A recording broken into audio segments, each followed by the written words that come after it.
And looking at this class, you're all a good-looking bunch. You talk for second after me. And that being said, ladies and gentlemen, first of all, I want to reiterate what I said at the beginning of last class. This is an excellent class. The majority of you are very engaged and participate very well and give very interesting analogies, interesting questions and answers. By all means, I'd like to see them coming, but try to keep them, you know, as poignant as possible because I have a lot of ground to cover. That's not a knock against you.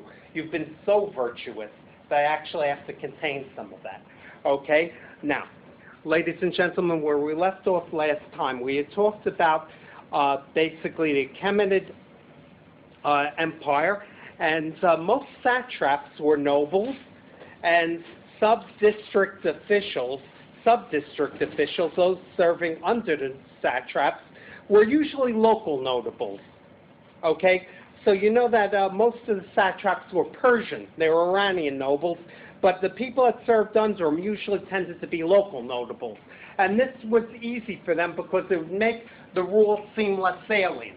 If I came in as an Iranian satrap and I basically would rule over non-Iranians, they might be more conscious of the fact that I'm an outsider. But let's say, for instance, I hire Marcella as a sublord, okay, and she's going to be working for me. Then people that see her go, well, she's one of us. It doesn't seem as alien, and people are less likely to resent the Achaemenid Empire. So the Achaemenid keeps in mind people's proclivities and comfort levels because they don't want revolts. However, a spy network with messengers would be used for outlying provinces. The reason why the spy network was used in the outlying provinces is because the further something is from Iran, the less likely it is to be under control. It's more likely to be influenced by outside influences on borders that might encourage a move toward autonomy. So the spy network will be active in the borderlands just to make sure people stay within the fold. I don't know how many of you have studied Indian history. Has anyone here taken Tansar+the Zend, a fine scholar in the field? I'm sure you remember did he teach ancient India to you? Okay, I'm sure you remember the Mauryan Emperor Chandragupta Maurya, and you remember that he had a spy network. Okay, and so this is going to be very similar. Now, as far as the Iranian Empire went, the Achaemenids would not attempt to invade Arabia. They tended to leave Arabia autonomous, and they basically kept their border to the east of the Indus River. And the Indus River is important because the area around the Indus River is economically lucrative. It's economically lucrative, although little is known about Persian administration there. It's economically lucrative. There are a lot of crops that grow in the area east to the Indus, but we don't know a lot about that because the Persian administration didn't leave us a lot of records, or if they did, they had been destroyed. They didn't survive. Now, as far as the Greeks go, and remember what I said at the beginning of tonight's presentation. I do not have time to talk about the Greco-Persian Wars, so I'm not going to have to go over that, but I do want to say a few things about the Greeks and the problems that they did present for Persia. Yes, Josh? You said the land east of the Indus River were problems. Yes. But you said the border stopped at the Indus River. Yeah. Right at the Indus River, that area up to the Indus River is very profitable for the Achaemenid monarchs, Josh. Okay? They didn't go east of the Indus River. That was their borderline. So think of the Indus and, to a large extent, the Sir-Daria River and the Oxus River as kind of being like a loose eastern boundary. Remember that this is not set in stone, though, Josh, okay? Because boundaries and states didn't have the same territorial borders that they do now. This was more fluid rather than set territorial boundaries. Okay? Can he speak to me? Is that Bactria? That would be Bactria, at the foothills of Bactria, which would be in Afghanistan, more in Afghanistan. That's right. Now, the Greek Sea of the Aegean were a problem for the Persian Empire. And their problem, if the Persian Empire wanted to expand to Greece proper, and not the Ionian coast where you had a Greek population, if the Persians wanted to, in effect, incorporate mainland Greece, they were a problem because of the fact that Greece's welter of islands, its archipelago, and look at Greece, there's a whole slew of islands there, they present a problem for a land-based empire like the Persians, who do not have the naval mastery to subdue the Greek archipelago. Okay? You need a certain amount of naval mastery. Now, it's one thing to have Phoenicians work in your commercial vessels.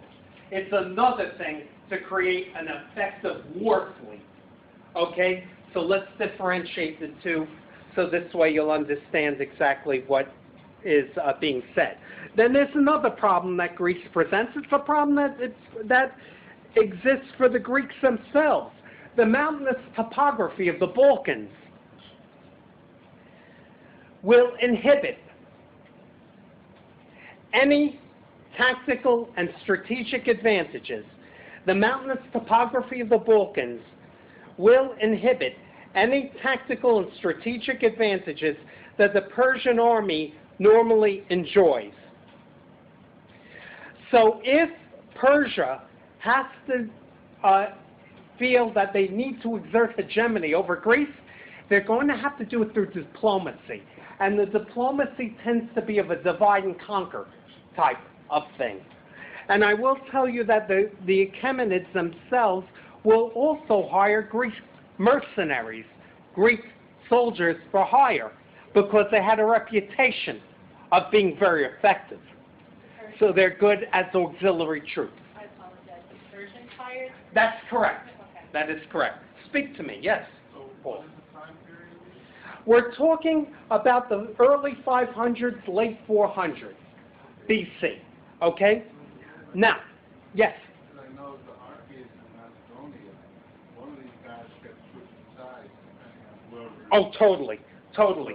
Totally. And even during the Peloponnesian War, Persia will play a very effective role there in aiding Sparta against Athens.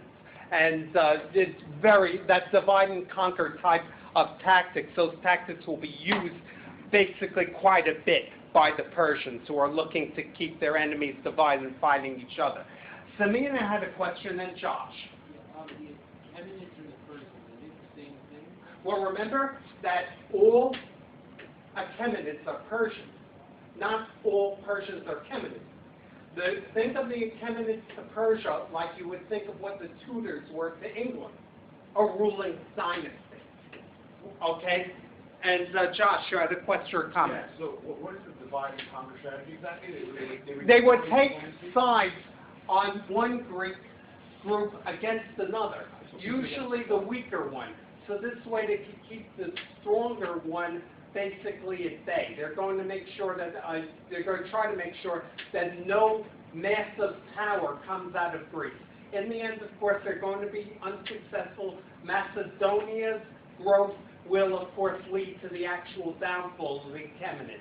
But we'll talk about that later, and I have to talk about that in a cursory way because this is an Iranian history course and not a course about ancient Greece. Okay?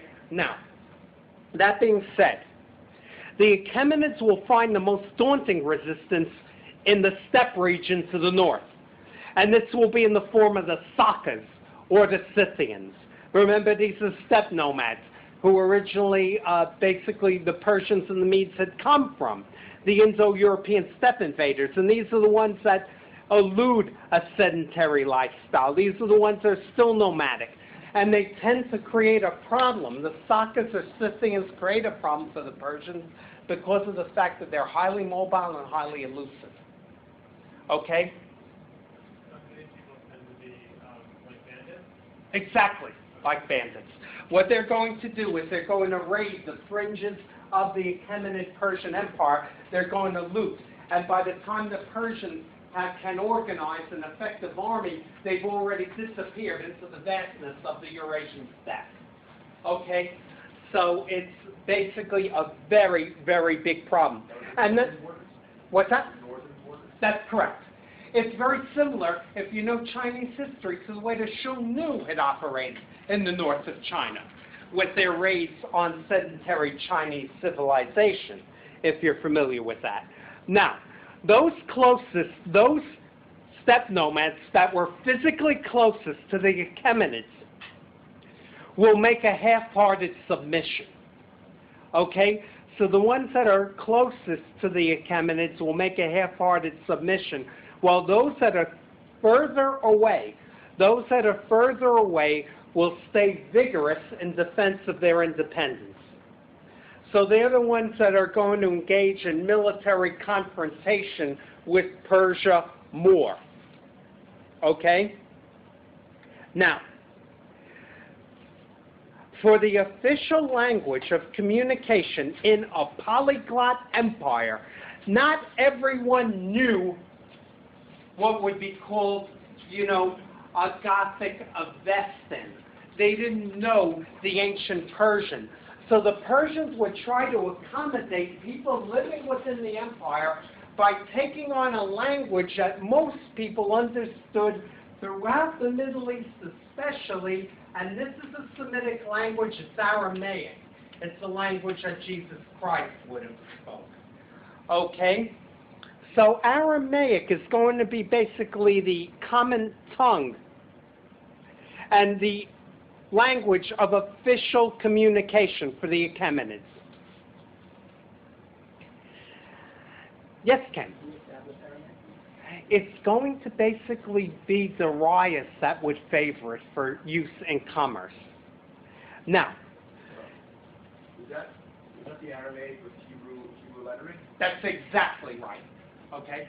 As a man, yeah, go ahead. Did he still allow the other, He allowed the other languages, but this was the language that was basically used in official trade and communication. And yes? Why did Hebrew and Aramaic use the same letters? Well, basically they're Semitic languages, and they share certain things in common. Certain language cognates. This is not a class on phonetics or linguistics, but there's a strong affinity there. Most people in the Middle East did know Aramaic, even in Egypt, where they found a cache of documents that were basically kept by Persian bureaucrats written in Aramaic at Elephantine Island, where there was a synagogue as well. Okay? Now, with regard to the bureaucracy of the Achaemenids, it's one thing to conquer an area, it's another thing to rule it, right? That's why you need a bureaucracy, an administration. The bureaucracy will employ elaborate record keeping. It will employ elaborate record keeping to standardize administrative and legal practices. And I'm going to tell you that the respect for Iranian law, for the Achaemenid Persian law, was basically widespread. And this is what the Hebrews will say about it. Even in Scripture, the Jews will mention their respect for, quote, the law of the Medes and Persians, which altereth not, which changes not. For the Greeks made mention of the Iranian preoccupation with the concept of justice. The Iranians were very concerned with justice, being fair, giving across-the-board treatment to people. David? Was this the first empire that agreed to not have slavery? Unfortunately, it had slavery. Practically all ancient societies had slavery, David. It wasn't until the European Enlightenment that people began to militate against slavery as an evil. Okay? If you're thinking of, say, the Spartacus gladiatorial revolt, that wasn't a crusade to end all slavery. That was a crusade to get Spartacus's cohorts the hell out of Capua. Okay? People accepted slavery across the board in the ancient world as being natural. Okay? No one wanted to be a slave. Okay? But they accepted it as a natural institution, unfortunately. And Asians would enslave Asians, Europeans, Europeans, Africans, Africans, and they'd each enslave each other if they had the chance. Okay? So that was a cultural universal, like religion was. Although, of course, a much more ignominious cultural universal. Now, the way that the Achaemenids promote themselves to the Jews, they promote themselves as liberators. We're not like the Assyrians. We're not like the Babylonians. We didn't just go into your homeland and basically kill you, oppress you, deport you. If anything, we saw you in your exiled state, and we had compassion for your plight, and we send you back to rebuild your temple in the land that your God gave you. Okay? So, in effect, they're portraying themselves as liberators for the Jews, and they portray themselves as legitimate heirs of older empires, namely Babylon, which has a very illustrious history. Babylon is an ancient city, a city of where civilization, trade specialization, literacy had all been very active. Okay? As for religion, and here I'm going to go over a point that basically Faisal had brought up before, the status of religion. Under Darius, Ahura Mazda is the primary deity. So Ahura Mazda is the primary deity, and the Magi will preside over rituals. The Magi will preside over rituals, shamanistic sorcery, but some Magi will also be given government functionary positions, and I'll tell you which ones they'd be given. Some Magi would function as magistrates, meaning judges. Royal counselors, meaning royal advisors, offering advice to the Shah of Shahs. That would be a magistrate, a judge. Okay? And officials in the realm that basically have some type of bureaucratic importance. And this is not unusual because the Brahmins do this in India. Okay? This is not unusual. Yes, Sarah? Do they intertwine their religious beliefs politically? Yes, there is some congruence there. There's crossover. There's no separation. Well, there is a separation, but there is a tendency to take in Zoroastrians in high places. But it's not exclusive to Zoroastrians. Okay? Zoroastrians will be given high positions. They're not the only ones, but Magi will be given those high positions. One of the main reasons why they're given that, Sarah, is the way that a lot of religious people would be given secular positions. Religious people, usually priests, know how to read and write, and it's helpful in keeping records. Okay? And you want people like that in government, because if you're going to be a priest, you have to read sacred scripture. You have to write, you have to copy, which means you're literate. If you're literate, you could be used in government. A lot of people weren't literate back then. Okay, now, the exact role of the Magi, however, is not fully understood. The exact role of the Magi is not fully understood with regard to the Achaemenids. And there appears to have been a merger. There appears to have been a merger between the ethical teachings of Zoroaster. There appears to have been a merger of the ethical teachings of Zoroaster and Aryan rituals and sacrifices on the other side. And we remember how Zoroaster felt about many of the Aryan rituals and animal sacrifices. How did he feel about that? That's right, he didn't like it. He militated against it. But you're seeing this kind of weird composite. Now, Zoroastrians, for the most part, when they were in Iran, tended to stay in their creche in the east. So you tended to have a greater a greater density of Zoroastrians in the east, but they would drift into the west over time. They would drift into western Iran over time. But, listen carefully, Zoroastrianism will not become a state religion. State religion means that it's given preeminence and it's the official religion of Achaemenid Persia. It is not.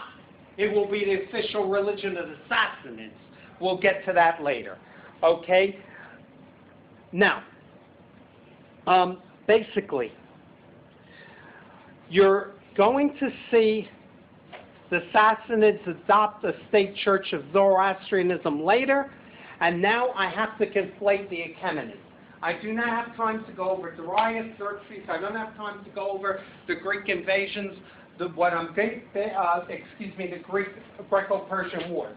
What I do want to talk to you about just briefly, and very briefly, because I don't want to talk too much about events outside of Iran, is I want to let you know that about 336, after the Battle of Chaeronea, is the founding of the Corinthian League. And the Corinthian League will have been organized by Philip II of Macedon. And basically what Philip II did was he fought wars and unified Greece under his Macedonian hegemony. Now Macedonia was in the northeast of mainland Greece, and I'm just going to say a few things, a few cursory things about Macedonia. The Macedonians considered themselves fully Greek. The mainland Greeks saw them as the way that I guess a city dweller in the United States would look at a person from the Appalachians or the Ozarks. Yeah, you're American, but you're not really fully integrated. The Macedonians spoke Greek, although a decadent version of Greek compared to the rest of the Greeks. The Macedonians had a kingdom. They had a monarchy. They did not have a polis in the sense of Athens, okay, or Corinth. So they didn't have an elaborate citizen life. And they were organized around clans and blood vengeance, which is something the mainland Greeks did not organize around for centuries. So the Macedonians tends to be looked down upon by the mainland Greeks. However, there's a problem from their point of view. Philip II was a military genius. I don't want to go over the inventions they came up with and how he arranges the Macedonian phalanx. What I will say is that when he decided to intervene in mainland Greek politics, his Macedonian army was much more effective than the Greek army sent against him, and it's very hard to look down upon someone who's kicking your ass in battle all the time. Okay? And so what ends up happening is the mainland Greeks will be subdued under Macedonian control and forced to join the Corinthian League. The Corinthian League is a league of pan-Hellenic unity, and they are interested in paying back Persia for its attempted conquest of Greece in 490 and 480 BC. Okay? And remember I told you I'm not going over that. Okay? So, yeah. That Corinthian League wants to take vengeance over Persia. Yes, the Corinthian League wants to do that, which means they want to invade Persia and they want to free all the Greeks under Persian rule. That's what their organization is about. Now, Philip II is going to be assassinated, and his 20-year-old son is going to take over. His son will have been born on July 20th, 356 BC, under the sign of Cancer, the crab, Alexander of Macedon, Alexander the Great. Now, unless you've lived under a rock your whole life, you've heard of Alexander the Great. If you didn't, don't let me know. Okay, I'll throttle your teachers. Okay? Now, Alexander the Great is going to pick up where his father left off, and he's going to launch an invasion of Persia.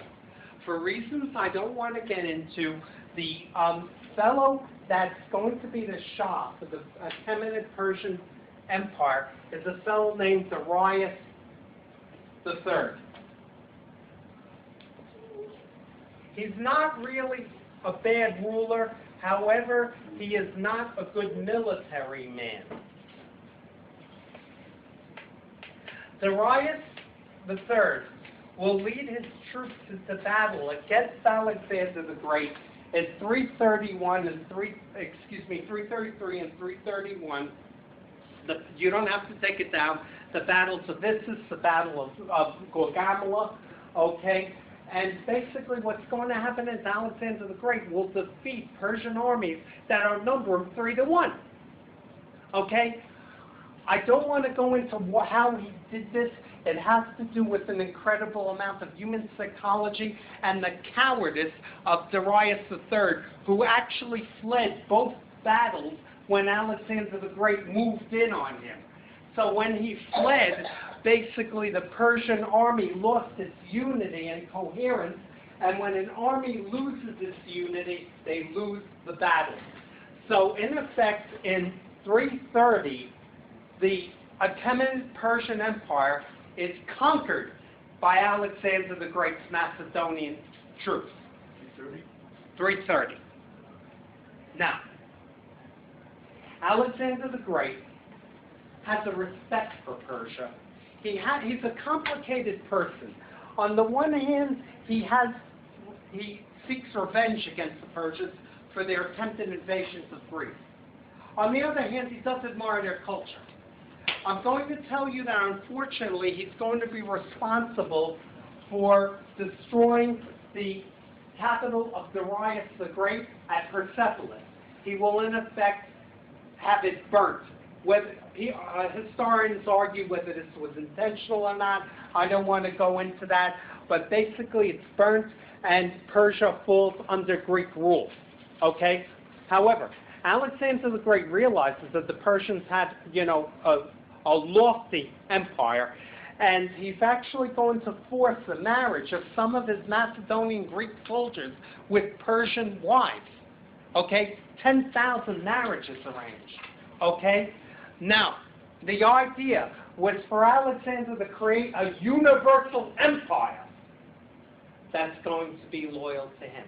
And he's going to keep the best of all possible worlds if he can.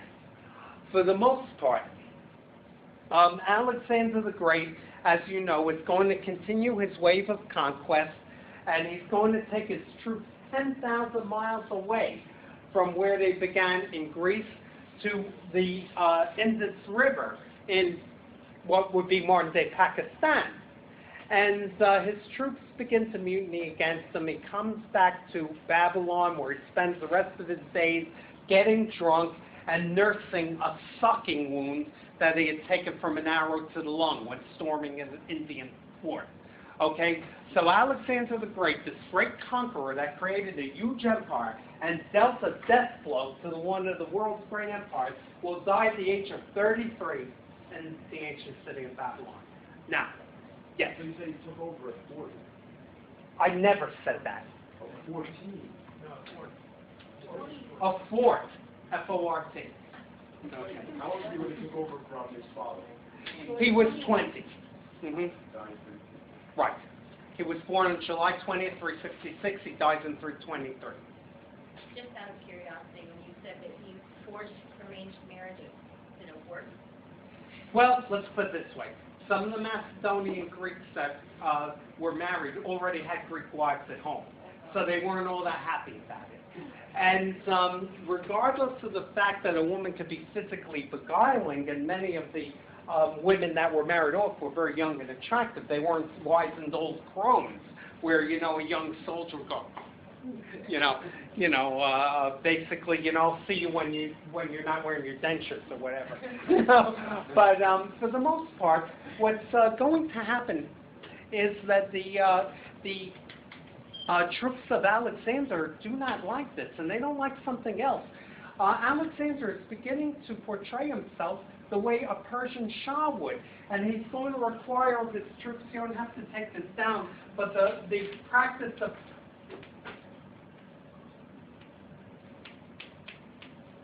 proskenesis, which basically means you prostrate yourself in front of the ruler And basically Alexander's companions, who never saw him as a god before and fought with him in battle, basically were offended for him to adopt the trappings of a Persian monarch, which is way above everyone else. Yes? You mentioned at the end of class last week that you might speak about Purim. Yes, yes, Because the Persians yes, seem to be older. yes, yes. I just want to say a few things about that. I will address your issue right now, and then I'll go back. Sure, I'm glad that you reminded me. Yes? The mutiny just performed also. The mutiny was talking about of Alexander in India. It was a mastermind idea of Chanakya and Chandragupta. Oh, yeah, yeah. I mean, you know, basically, you're going to see Alexander the Great's empire, of course, break up after he dies. He's the connective thread for the empire. When he dies, and he dies suddenly, you know, it sends everything into disarray. But before I get to that, let me answer the question that Simeon had. Basically, the book of Esther talks about the Jewish experience living under the Persian Empire. Now, there are certain problems with the book of Esther. From a historical standpoint, it's the only book of the Jewish canon that hasn't been in the Dead Sea Scrolls, copied by the Jewish warrior monks of Wadi Qumran, the Essenes. And because of that, we have problems with whether this is strict canon of the Hebrew Bible or not. I don't want to address that. What I will, people ask the historicity of Esther and Mordecai, and basically the idea that the Jews were targeted for genocide in Persia by basically a jealous underling of the Persian Shah, and that basically Esther and Mordecai had performed heroics that had stopped that. Now, I don't have time to go into Haman and all that other stuff. What I will say is this. There is always a possibility of historicity, but historians have not been in agreement as to, number one, who the Shah was. Some people believe it's Xerxes, some Artaxerxes II. Okay? So if that's the case, you have an 80-year discrepancy between the two. Yes, Ken? Correct me if I'm wrong, but I learned that historians believe that if the story of Esther would have happened, it would have been way earlier than when the Talmud says that it happened. And, You have scholars that think it's later. They have a wide spectrum of belief, because quite frankly, using the Bible as history is problematic. You don't want to dismiss it fully, but what you always look for in history is you're looking basically for comparative sources. You're looking for sources in other areas that corroborate what's going on. And we haven't been successful in finding that to convincing effect, Kenny. Now, I'm not going to say that it's a spurious story. I would never say that. Okay? There could be some historical truth there. However, we don't have any records from the Persians about this, and based on what scholars believe, it could have had an 80-year swing or possibly more. And I'm uncomfortable in addressing that. There is one scholar, I think her name is Carlson, I'll get you her full name next week, that does try to address that. Cyrus Gordon, and strangely enough he has the first name Cyrus, wrote a book on the ancient Near East where he does address that. And it's worthwhile reading if you wanted to take a look at it. Yes, Kenny? is there any historical evidence that the Jews were prosecuted at any time under Achaemenid Empire? Very little. Very little. The Achaemenids tended not to be persecutors for the most part. Now, you have to be careful too, because you can have anti-Semitism in the Persian Empire, but it's not the official policy. Okay? For instance, you've had attacks against Jews in various European countries when the actual king might have been friendly to the Jews. And remember too that in the Roman Empire, Christians basically were persecuted even when the emperor tolerated Christianity. Because sometimes people that are ignorant or hateful and they're not very well educated or whatever, and they encounter another group that they tend to see as the other, they react to them in a hostile way. Now, there's always a possibility that Jews serving in court, and Jews did serve in the Achaemenid court, could have run the risk of being the targets of Persian nobles who were jealous of them. That's always a possibility. That's a human failing, a human foible. And there could have been that possibility. But there are no solid historical sources for any attempt to basically commit mass murder against Jewish people. Okay? So I wanted to address that. And if you had an interest, Cyrus Gordon's book on the ancient Near East goes over the historicity of the Hebrew Bible. And it's worthwhile reading. Okay? It's published by Norton Press, W.W. Norton. Okay? Now, as far as Alexander dying in 323, there's that great story, and you hope it's true. You don't know for sure if it is. When Alexander the Great is dying, his generals rally around him, and they basically say to him, to who should we leave the empire? To which he replies, the strongest. Okay, gee, thanks a lot, dude. We're going to kill each other, right? Okay. So what ends up happening is, with the death of Alexander the Great in 323, you have the beginning of what's referred to as a Hellenistic world. Hellenistic means Greek-like, as opposed to Hellenic, which means Greek. And what's going to happen is, the successors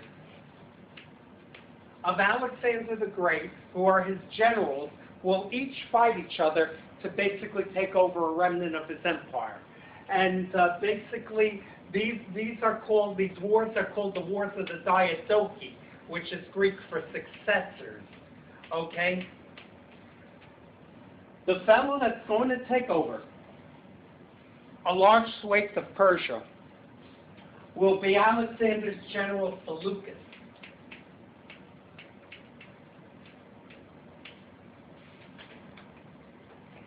And basically, he's going to proclaim the Seleucid dynasty of Iran, which will actually be formed in 312, and it's going to be destroyed in Iran in 250 BC. The Seleucids will still linger on in Syria, Palestine, parts of Turkey after that. Okay? And for those of you that know Jewish history, you're familiar with Antiochus IV Epiphanes, whose policy started the Maccabee revolt. Yes? Sorry, you said that Seleucid. Seleucus formed something in 312. The Seleucid dynasty. He formed a dynasty ruled by him and his descendants. So is that an extension of the diverse kingdom of Darius with the empire of Alexander? Think of it that way, but I'm going to make it really simple for you, Pamela. Okay? Seleucus doesn't give a shit about Persian culture, unlike Alexander. Okay? He doesn't care. He cares about Greek culture, and he's going to try to foist Greek culture upon Iran. However, I'm going to tell you that outside of a few sycophants in government, and everyone knows what a sycophant is, right? A person who's obsequious, fawning, an ass kisser, somebody like that, okay? Basically this is going to be a few Iranians that intend to incur the favor of Seleucus will join his administration. But the culture is primarily a Greek culture. However, it is Greek culture, Hellenic culture, is primarily an elite culture. Okay?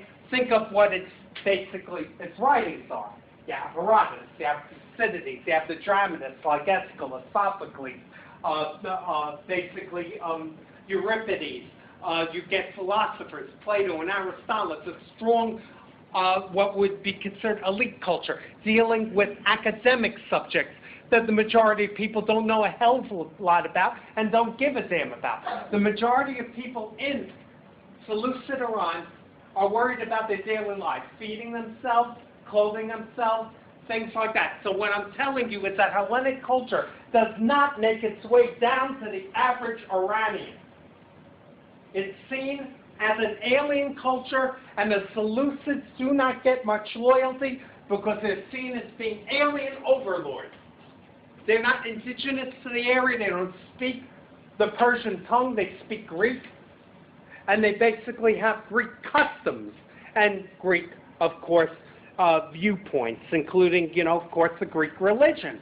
Yes, Josh? They saw Alexander the Great not as a foreign conqueror? I'm sorry? But they saw you just said that they saw Seleucid as... Yeah. How did they see Alexander? Too hard to say, because he didn't rule long enough. But I'm going to say that for the most part, a lot of Persians began to warm up to Alexander. Not all of them. Okay, a lot of them still saw him as that foreign usurper. But there were others that saw that he did have respect for Iranian culture and did want to rule with certain Iranian traditions. So there was less resistance there. Yes, Paul? Alexander also took about 20,000 Persians and sent them to Macedonia to train as the Macedonian colony. That's right. That's right. He incorporated Iranian troops within the Macedonian phalanx, and this incurred quite a bit of opprobrium from the Greeks themselves. They're going, hey, wait a minute, didn't we fight these freaking guys the other day? And now you're incorporating them in our army, and we're this person that we put a spear in front of and put a spear in front of us the other day, now we're fighting alongside them? Yes, Paul? Like Alexander was way ahead of them, because most of these guys were not, even though the elite of the Macedonian armies were trained in Athens and had all of that, they were still pretty provincial and had a racist attitude towards the Persians. There were. But Alexander himself, for the most part, had a very unified vision. He also was a genius like his father, and he knew he couldn't run this big giant empire. He also owned Egypt at the same time. Yes. Macedonian, so he had to Sure. find a way to... Sure. And of course, Alexander was great at being all things to all people. When he ended up taking over Egypt in 331, he basically had visited the oracle of Ammon in the desert and actually began to rule as Zeus Ammon. So he conflated Zeus, the Greek god, with Ammon, the Egyptian god, Ammon-Ra. And he basically realized that by ruling in a way that people could identify with, he's going to get more loyalty. Okay? Now, with regard to Seleucus doesn't have that type of unified world vision. Seleucus is not a world conqueror. Seleucus is a general, and he kept a remnant or a portion, albeit a large one, of Alexander the Great's conquest to himself and his descendants. But what happened with the Seleucids was that they never had strong support from the Iranians, and even though the Seleucids tried to accommodate themselves to Iranian culture, they were not very successful. Their furthest eastward push would be into Afghanistan, but the long-term impact of the Seleucids would be negligible. Okay? Now, I'm going to tell you that the Seleucids are going to be forced out of Iran physically by a group of people I want to talk to you about who do end up ruling Iran for a few centuries. These are the Parthians, who are going to basically take over Iran from the Seleucids around 248 BC, and they will rule till they basically get displaced in 224 AD. Now, I want to say a few things about the Parthians. They're an interesting dynasty. First of all, the Parthians are a nomadic Iranian tribe, and they occupy the greater part of the Eurasian steppe zone. They are a nomadic Iranian tribe occupying the greater part of the Eurasian steppe zone. Before the conquest of the Seleucids,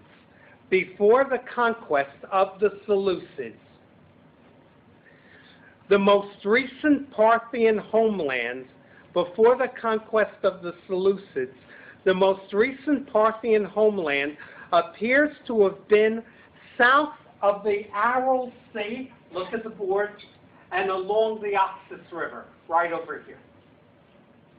Okay? That's the Aral Sea. A-R-A-L. And this is the area of the Parthians? Or? That's the area that they rule before they displace the Seleucids. Okay? Now, they were mostly breeders of cattle and horses. That's what the Parthians mostly were, and you'd expect that for them being steppe nomads. They'd have to have some type of equestrian prowess. They're always in movement. Now, during the 3rd century BC's middle decades,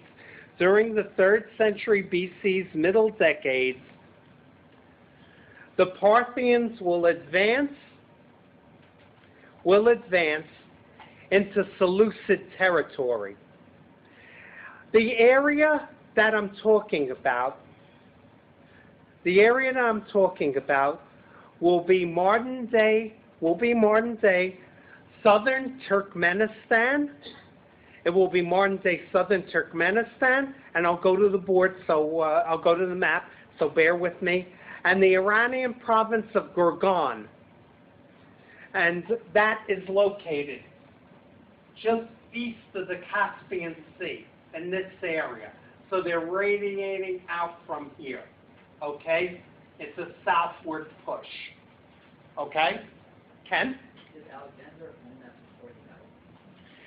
Alexander made inroads into Afghanistan. That's correct. To this day, in Afghanistan, you have the Greek city of Achaemenid, which is the World Heritage Site. And if you take your trip, I'll be with you in a second, if you take your trip to Afghanistan, which I hope you do, okay, in the foothills of the Hindu Kush, where you wouldn't expect to see anything resembling the Mediterranean, is a city with Ionic columns, Greek amphitheaters, and gymnasia. And it's the city of Achaemenid. As a matter of fact, I'm going to tell you a little story. You don't have to take this down. It's basically in Greek-controlled Bactria, or Afghanistan, that you get the first physical representations of the Buddha, Siddhartha Gautama. Why? Because the Buddhists would actually preach their ideas to the Greeks there. And then the Greeks would say to them, you see that? Statue of Zeus. You see that? That's Poseidon. That's Athena. That's Ares. That's Hades. What does your god, the Buddha, look like?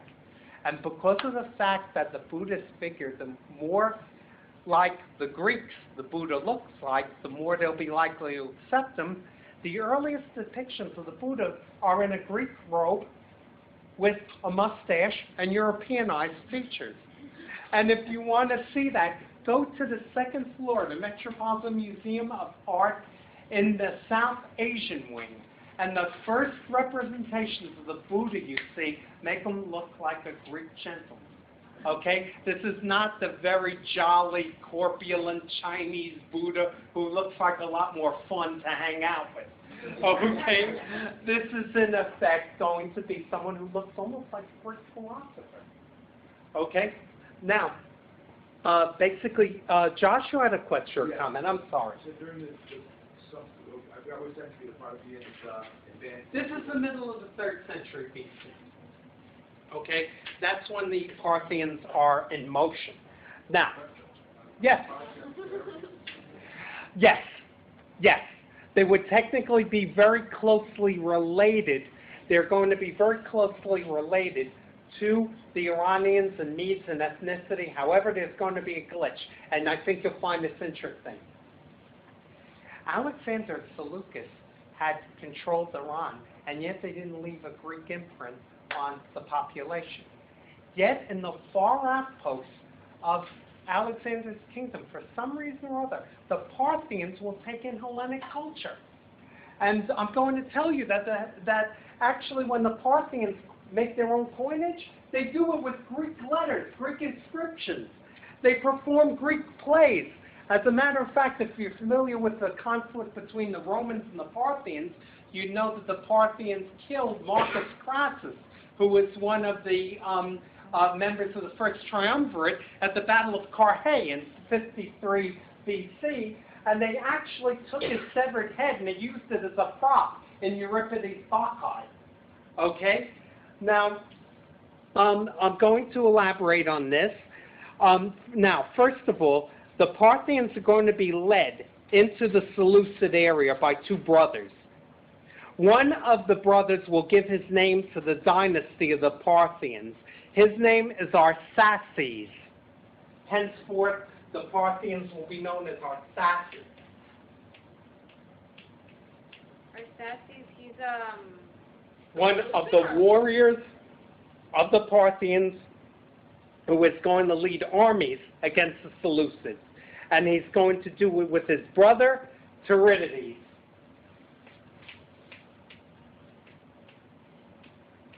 If these names seem almost Greek,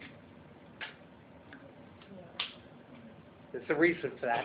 And this is not due to Herodotus, who will have been dead before the Parthian Empire was formed. This is due to the fact that the Parthians will have a proclivity toward Greek culture. Okay? They'll have a proclivity, a penchant, an inclination toward Greek culture. Okay? Oh, yeah. Yeah. Just because... Oh, yeah. Yeah. Yeah, this is a power play. This is not going to be a basic discussion on how you interpret Plato. So did they like change their names to Greek to like kind of like take it from under them? Like pretend that they're part of pretend. Good question. They did it for the most part because they identified in many ways with Greek culture. They were beguiled by it. They found it fascinating. They find it to be a higher form of culture. So while there were many nomads that are sedentary are usually seen as being backwards, the Parthians have the distinction of being steppe nomads that have a certain amount of high culture, which is kind of unusual. It's very odd.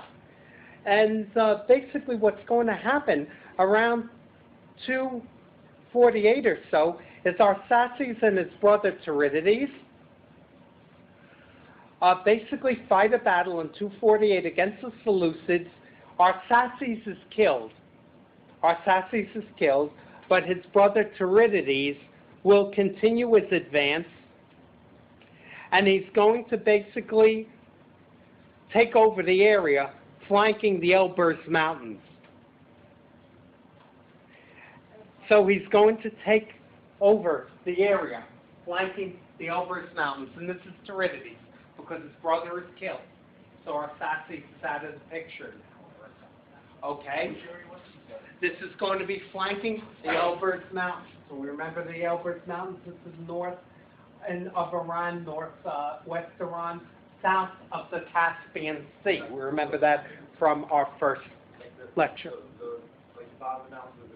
Think of it as the Caspian Sea littoral, okay, if that helps you out. And he's going to begin his systematic conquest of the interior of the Iranian plateau. So Tiridates will basically take over the Iranian plateau, and this is going to be basically completed. This is going to be completed over time by the ruler Mithridates the First. And I'm going to put up his regnal years. Is this the thing that they fight with the Roman triumvirate? I'm sorry? Is this the same as the readings with the Roman triumvirate? That will be later. Yeah.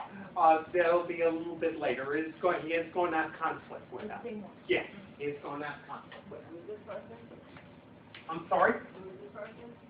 Mithridates is the Arsacid Shah who's going to complete the conquest of Iran by the Parthians, by the Arsacids.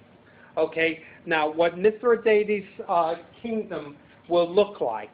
Okay, he's going to rule from the Euphrates in the west to Herat in the east. Look at the map. Okay, the Euphrates is in Iraq. Okay, Herat is in what would be Afghanistan. So this is the east-west borders of Mithridates' rule. Ken? What happened between 250 and 248? I'm sorry? What happened between 250 and 248? Well, what ended up happening was the Seleucids were encountering resistance already in 250. It's in 248 that the Seleucids are really thrown totally out of Iran or killed. Okay? Technically, their rule, meaning their government, ends in 250. No one listens to them after 250. They no longer have rule. Okay? But the Parthians are going to fill what will be a power vacuum by 248. You could see it that way, yes. Okay, it's going to be a period of power vacuum. Okay, for about 2 years. Now, Mithridates I is going to recognize the strategic and commercial importance of Mesopotamia. So he wants to establish a capital for the Parthians in Mesopotamia. And he wants it to be, of course, on a river, and he's going to choose the Tigris River, and the city that he creates, the capital he creates, will be the capital of Ctesiphon.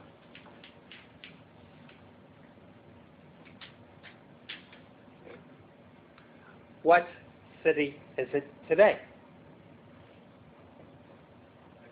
Excellent. Very good, Stephen. Baghdad.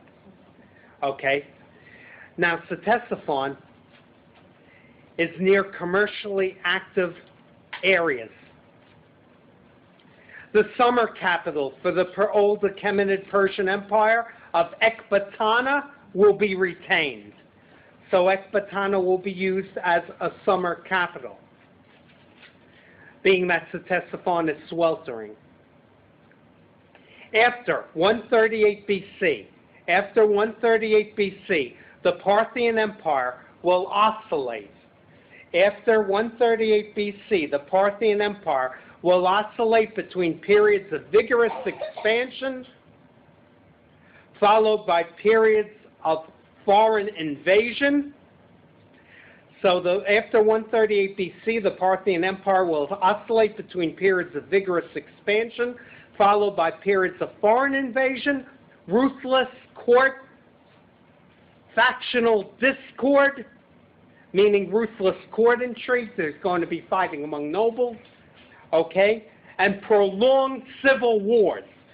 So this is not going to be a very stable empire, okay? It's going to be very fluid.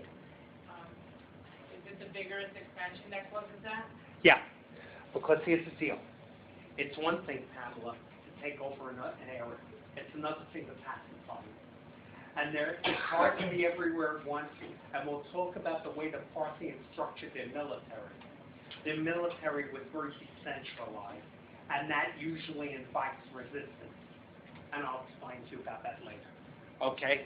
Now, with regard to the high point of Parthian consolidation and expansion, one of the high points of it, I should say, is going to be under Mithridates II.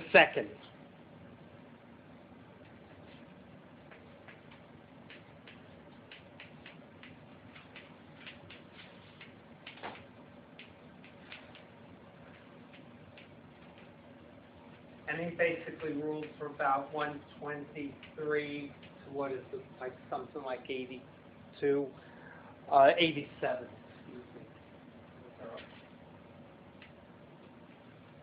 Mithridates II, by the way, don't take this down, but notice that this sounds very Greek, but also notice something else. Mithra, the Persian sun god. So there's going to be an amalgam between Persian and Greek sounding names. And there's a composite. Now, Mithridates II is going to defeat Saka invaders that threaten his northeastern border. He's going to be noted for defeating the Saka invaders threatening the northeastern border of the empire. Now, I just want to say a few things more about the Parthians and then compare and contrast them with the Sassanids. Now, during the first 200 years of Parthian rule, there is a powerful fascination with Hellenic culture.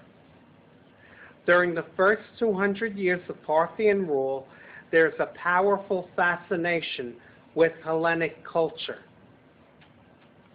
Greek was spoken widely by the Parthian ruling class.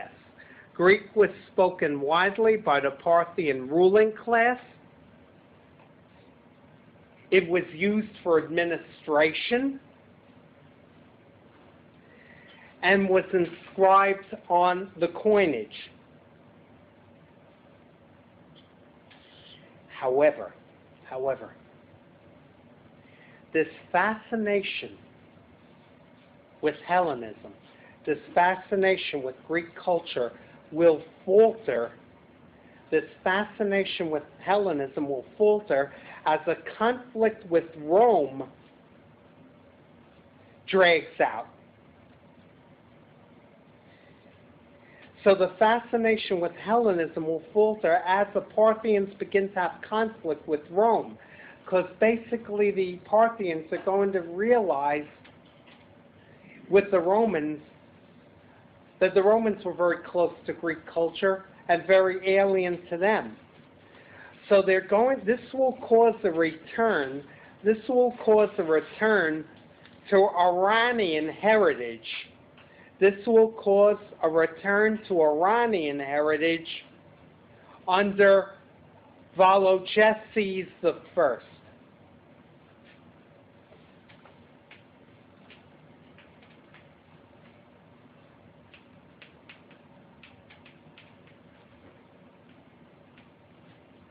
And Vologeses I is going to basically rule from 51 to 80, and he's the one that's more conscious of keeping the Parthians close to Iranian roots. So he's going to create a deliberate policy of Iranicization. He's going to create a deliberate policy of Iranicization. Now, prior to Vologeses I, the Parthians were very, very tolerant. And the Parthians would accept Buddhism, Christianity, and the mystery cults that were very popular in Rome: the cult of Isis, cult of Cybele, the Great Mother, Alma Mater, and they're going to be very tolerant. And that comes with the fact that basically if you're going to accept Greek culture, why not accept other ideas as well? So before Vologeses I, the Parthians were very open in their cultural affinities. Now basically Josh had a question, then Janet, then Paul, then David. Go ahead. Why, if the Parthians were so saturated with the Hellenistic culture, why are they so foreign? Why is Roman culture so foreign to them? Because of the fact that the Romans, number one, admired Greek culture themselves, and that basically both were Mediterranean cultures from Europe. And the Romans, being a Mediterranean culture, reminded them of how foreign Greece was to Iranian culture. So they tended to develop less of an affinity with Mediterranean culture as a differentiating point between the Roman enemy and themselves. That's what it is. But if they had like Roman type names or Hellenistic type names, and they spoke Greek and they wrote Greek, why was it about the Romans they sound so foreign? The Romans did the same thing, and they came from around the same era, and they admired Greek culture too. And basically, a lot of the Parthians are thinking, why should we admire what our enemies admire? We have our own culture. We don't have to take in something that's foreign. So I think enmity against the Romans made them very much aware of the foreign nature of Greek culture, where they weren't as much before. And Janice, you had a question? Same question. Okay, very good. I hope I answered that for you. Paul? So it's 51 to 80 AD? That's correct. If it's going from basically the lower number to the higher number, it's AD. Okay? And any other questions or comments? Anyone else? Okay. That being said, Vologeses' policy must have been undertaken half-heartedly, or it was initiated way too late. And I'll tell you why. The reason why is because the Parthians will eventually be overthrown by a rebellion. Now, this is going to take a while. It'll be in 224.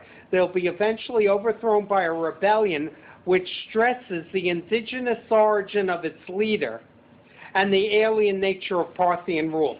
As a matter of fact, I'm going to make it real easy for you.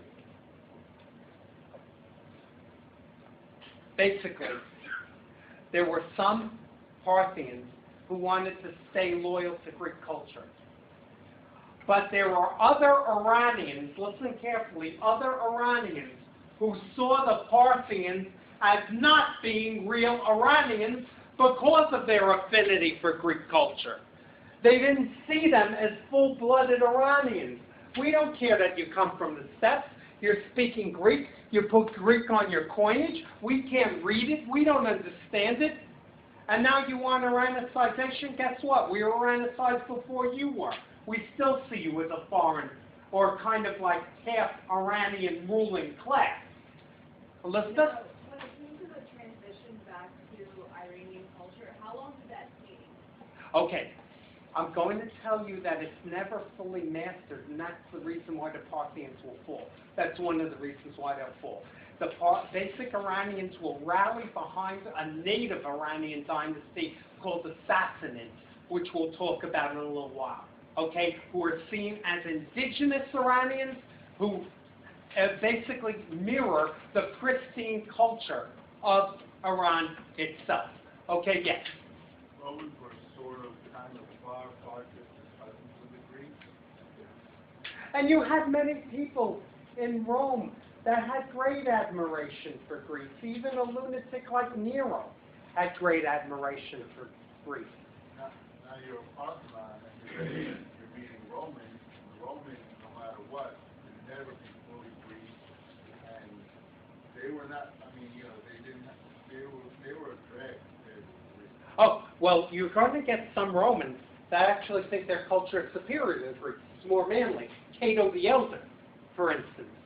You know, basically. And then you have some others that are Hellenophiles. And remember, too, that Roman patricians often took in Greek slaves because they used them as tutors for their children.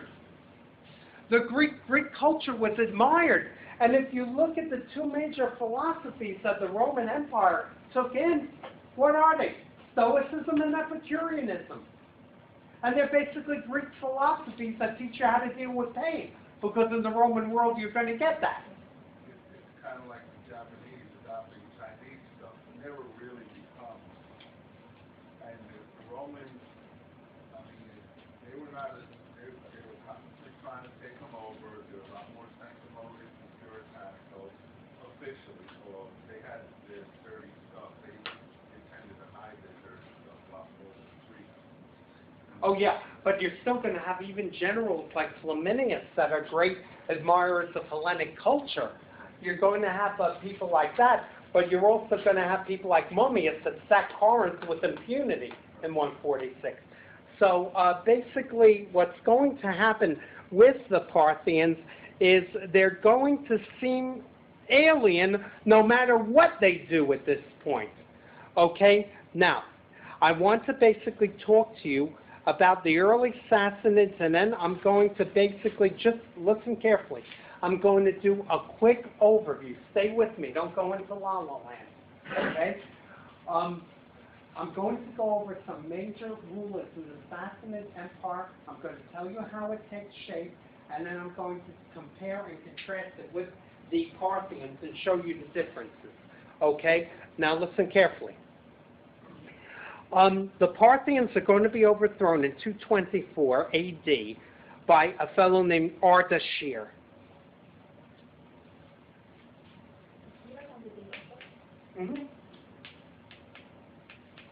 Since Ardashir is the founder of the Sassanid Persian Empire, look at the outline that I've done. Okay? And basically, if you see number 4, the Sassanids, if Ardashir is going to be the founder of the empire, you'll see that 224 is the year that he'll do this. Now, what he's going to do is he's going to defeat the ruler of the Parthians in battle. You don't have to worry about the name of the battle, and you don't have to worry about the Parthian ruler's name. I'll go over Achaemenid the 5th later. Okay? Now, Ardashir is closely associated with the Achaemenid homeland of Fars. He's not associated with the Aral Sea. He's associated with a creche for Achaemenid civilization. So he's seen as being a true Persian. His grandfather, Sassan, to whom the name of the dynasty will be given, the Sassanids. His grandfather, Ardashia's grandfather, was a hereditary priest in the temple of the Iranian goddess Anahita. What was his grandfather's name again? The name that the Sassanids chose to take, Sassan. Okay? Now, Ardashir was a warrior leader. Ardashir was a warrior leader whose family sacerdotal background would garner much respect.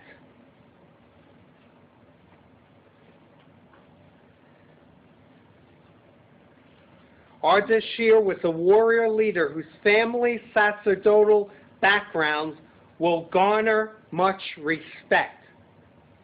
Sassanid rule, while more stable than the Parthians. Sassanid rule, while more stable than the Parthians, will also alternate between periods of spectacular military success. It will alternate between periods of spectacular military success and affluence with periods of foreign invasion, internal rebellion, and national humiliation. So it's also going to have these periods, even though it's essentially more stable than the Parthians. Now, I wanted to mention a few aspects of their rulers, then I'm going to compare the dynasties. Yes, speak to me. What is the state Zoroastrianism more than the god that his grandfather worshipped in the Empire? Zoroastrianism, the worship of Mithra, the worship of Anahita. These are native Iranian gods and goddesses and faiths. Is Zeus, Apollo, Artemis native to Iran? No.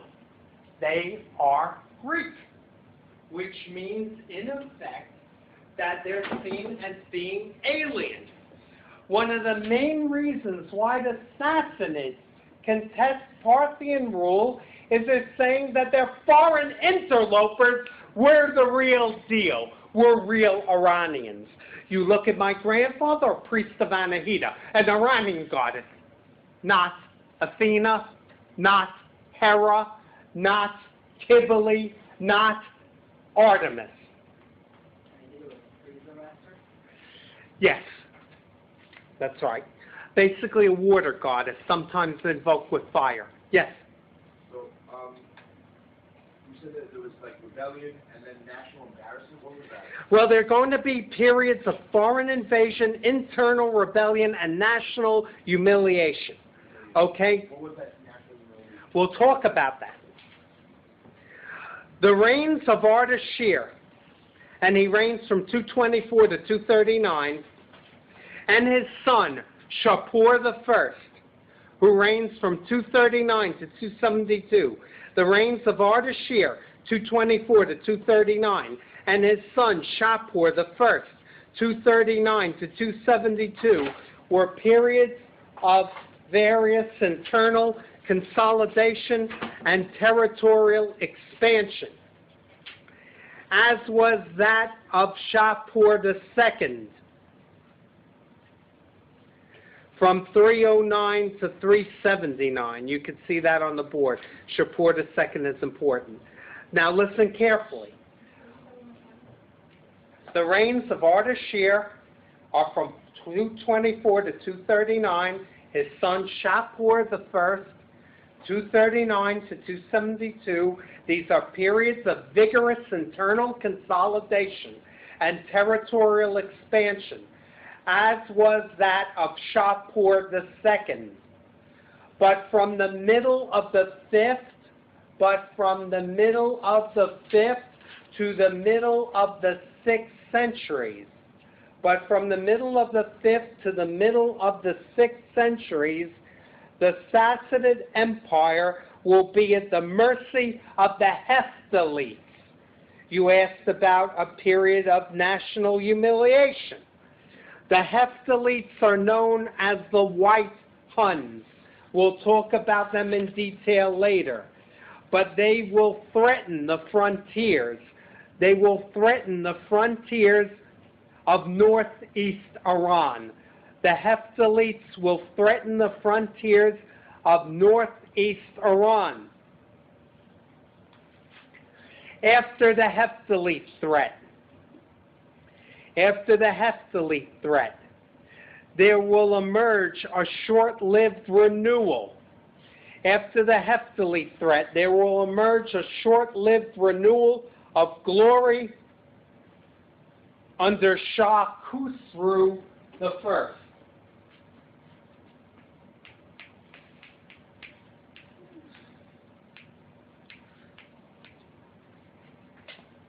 His nickname is Anushirvan. We'll talk about that later. I'll talk about his rule in detail later. He ruled a long time, from 531 to 579. Not as long as Shapur II, who ruled 70 years, but that's 48 years is still a long time. However, after the death of Khusru's successor, and we'll go over this later, just take this down. I just want to give you a wide view of what's going on. After the death of Khusru's successor, power struggles will emerge at the Sassanid court. And the last great ruler of the Sassanids, will be Khusro II. He's the last great ruler of the Sassanids. He is going to rule from 590 to 628.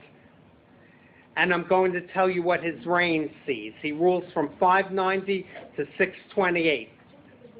It is the same as that one, except the second. Okay? After the death of Khusru, the first successor, power struggles will emerge at the Sassanid court. The last great ruler will be Khusru II, who rules from 590 to 628. His reign will see the invasions of Egypt and Constantinople. So you're actually going to see the Sassanids invade Egypt and Constantinople, and they will capture Jerusalem in 614. They will capture Jerusalem in 614, but you're also going to see stunning reverses.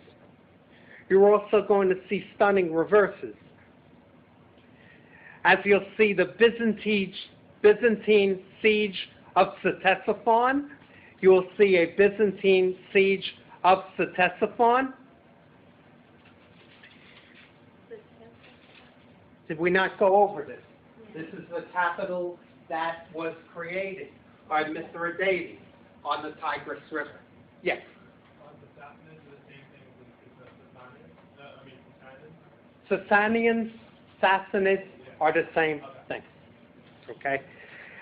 So basically in 628, Khusru, the second, in 628 will be deposed and murdered by his nobles. By the end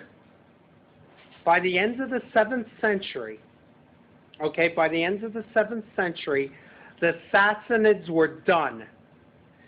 By the end of the 7th century, the Sassanids were done as a result of disastrous foreign wars.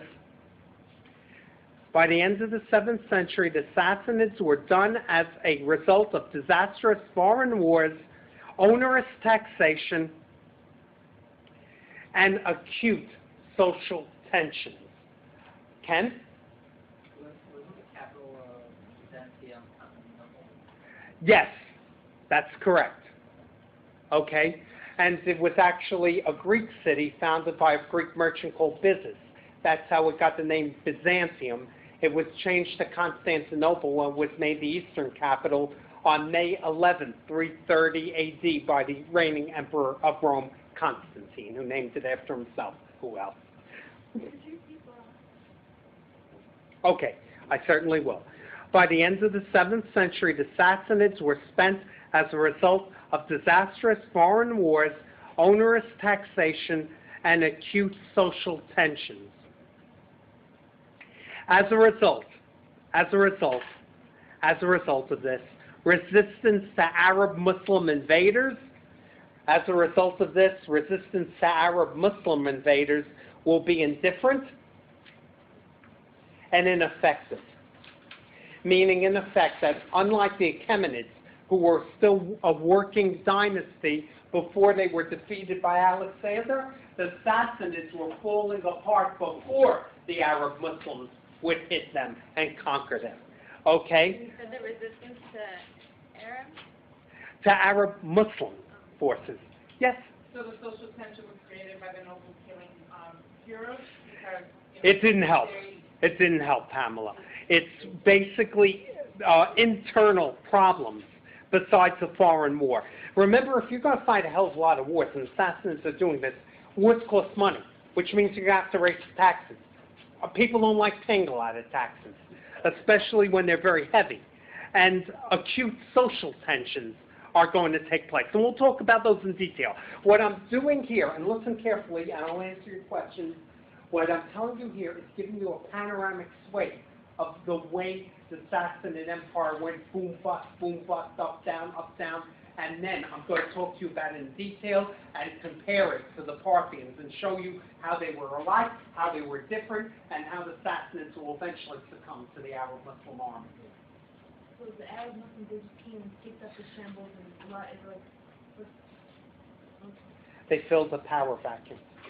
Okay? And we'll talk about how they end up being triumphant too. It's a combination of the Arab Muslim armies, Elan, and also the weaknesses inherent in the Byzantine armies and the Sassanid Persian armies because they weakened each other by fighting, and neither one of them expected to be threatened by Bedouin Arabs bursting out of the Arabian Peninsula. I could guarantee you that they would have expected an attack from Mars before that happened. That's how shocking that was. Okay? Before that, the Arabs were very much on the periphery of history in the region. Yes, David? Wasn't it shocking because before that, like in Arabia, it was very tribalistic, and then when the Tribalistic without a system, a strong unified system of government. Yeah. However, with the call of the Prophet Muhammad, Muhammad is going to crystallize Arab unity under the rubric of religion and begin to break down a lot of the tribal hostility and unify Arabia under his rule, where, of course, the Prophet Muhammad will rule from the city of Yathrib, which was known as Medina al-Nabi, the city of the Prophet, Medina, okay, until its death in 632. Now, basically, the Ctesiphon is going to fall to the Arabs in 636, and Iran will really fall in 642 to the Arabs. We'll talk about that in detail next week. And in 651, the last ruler of the Sassanids would be murdered while being robbed, while being mugged. Okay? That's the kind of ignominious end, ignoble end that Yazdegerd III will have. You don't have to take down his name. Okay? By the way, believe it or not, the Sassanids will manage to survive, but they'll do it in exile. Does anyone know where the Sassanids end up taking their exile?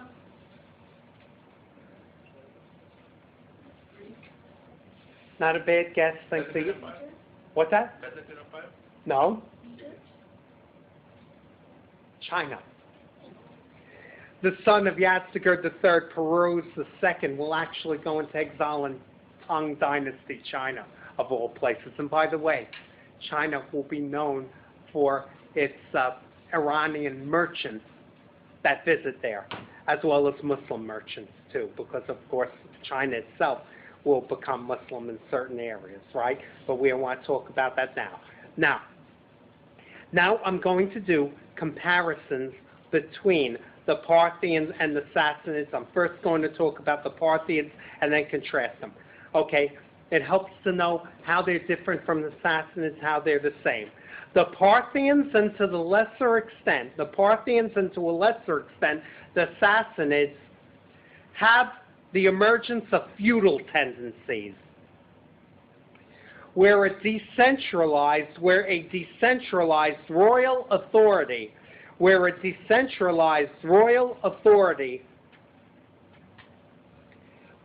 compete with the nobility. Okay, the Parthian and to a lesser extent the Sassanid empires will see the emergence of feudal tendencies where a decentralized royal authority will compete with the nobility for power. And this nobility could be landholding and sedentary. It could be landholding and sedentary, or it could be nomadic and pastoral. Now, the nobility will enjoy substantial local autonomy. The nobility will enjoy substantial local autonomy because it will provide the military infrastructure. It will provide the military infrastructure needed to bolster the central government.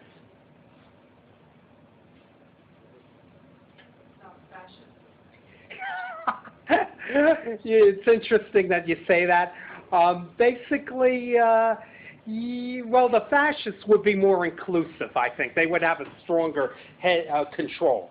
Okay? This is much more like medieval Europe, the king and the nobles, some of the nobles becoming more powerful than the king. Okay? Now, what's that? Sure I can. Okay? I'm sorry, Patrick had a... Okay, no problem. I'll repeat it. Okay? The Parthian and to a lesser extent the Sassanid empires saw the emergence of feudal tendencies where a decentralized royal authority will compete with the nobility, whether landholding and sedentary or pastoral nomadic. And of course the nobility will enjoy substantial local autonomy. The nobility will enjoy substantial local autonomy because it will provide the military infrastructure needed to bolster the central government. In other words, I'm making it nice and easy. The central government needs local lords to help protect them. So they're going to make concessions to them for this. It's as simple as that. This is not a labyrinthine concept. Paul? When you compare to European feudalism, the European hierarchy only didn't have a nomadic section. That's a very good point, and that's right. Okay, that basically in the model of feudalism in Europe, basically the king would apportion parcels of land to the nobles, and they would in effect owe the king military service, and they would have the right to the produce of that land.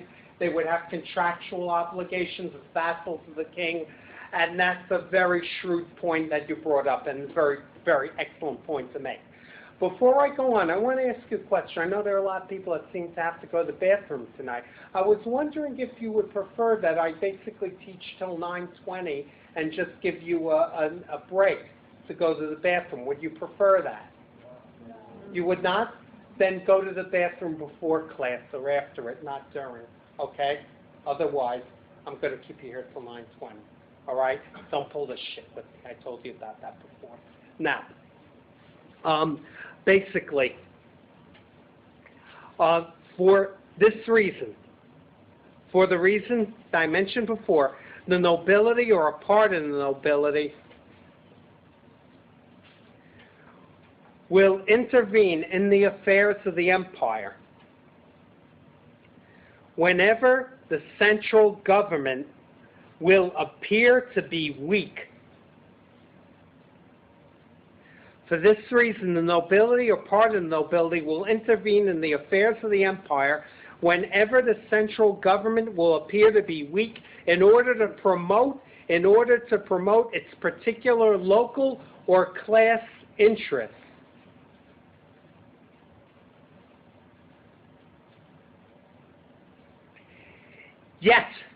Yet, like the centralized Achaemenids, the Parthians and Sassanids will still have strong rulers. Like the centralized Achaemenids, the Parthians and Sassanids will still have strong rulers who will strive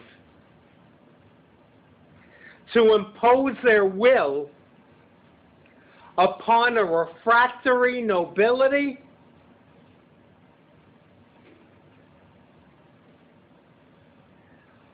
while the weak ones will make whatever terms they could, while the weak rulers will make whatever terms they could with the great families, meaning the nobles, in order to survive. While the weak rulers will make whatever terms they could with the great families in order to survive, meaning that the weak rulers make concessions to the nobles, the strong ones get the nobles to make concessions to them. Europe, the monarchs usually make alliances with bourgeois against the nobility. That's right. The alliance of crown and town, they refer to it as. However, this is a little bit more complex, and I'll go over it. It's a little bit of a different model. Let me elaborate, Paul. Yeah. Okay? I don't know if they had that option. It's different because, as you'll see, the demographics will be different. We'll talk about that. Okay? At the time of the Parthian entrance into Iran, the pastoral nomadic tradition was still very strong among them. The Arsacids were not so much the leaders of a people. At the time of the Parthian entrance into Iran, the pastoral nomadic tradition was still very strong among them. So the Arsacids were not so much the leaders of a people. So the Arsacids were not so much the leaders of a people as they were of confederate tribes and clans. Ruled by their own chieftains who would coalesce into the querulous higher nobility. Who would what? Coalesce, merge, join into the querulous higher nobility. Know you what querulous means? Argumentative. Okay. Always fighting. Arguing. Okay. Among whom seven preeminent families will monopolize